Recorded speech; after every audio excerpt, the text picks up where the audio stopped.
اعوذ باللہ من الشیطان الرجیم، بسم اللہ الرحمن الرحیم۔ سروس ٹو ہیومینٹی کے دوستو السلام علیکم۔ بہترین عورت کی خوبیاں۔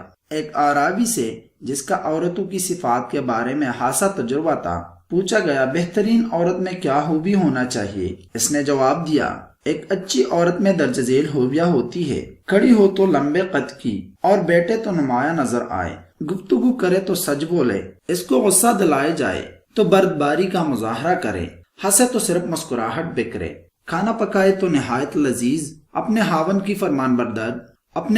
فرمان بردار ہو، اپنی گھر سے محبت رکھنے والی اور کم سے کم گھر سے باہر نکلنے والی ہو، اپنی قوم میں نہایت عزیز اور باوقار ہو مگر انتہائی متواضع و منکسر مزاج ہو، خاوند سے محبت کرنے والی اور کثرت سے اولاد جننے والی، پھر اس کا ہر کام نہایت پسندیدہ ہوگا۔ دوستو، اچھی بات دوسروں تک پہنچانا صدقہ جاریہ ہے۔ اس ویڈیو کو زیادہ سے زیادہ شیئر کریں اور ہمارے ساتھ اس کار خیر میں اپنا حصہ ڈالیں۔ امید کرتا ہوں آپ کو ہمارا ویڈیو پسند آیا ہوگا۔ اگر پسند آیا تو پلیز ویڈیو کو لائک کر لیں اور اپنے دوستوں کے ساتھ لازمی شیئر کریں، اور اگر آپ نے ابھی تک ہمارا چینل سبسکرائب نہیں کیا ہے تو مزید اچھے انفارمیشن ویڈیو دیکھنے کے لیے ہمارا چینل ضرور سبسکرائب کر لیں۔ اللہ حافظ۔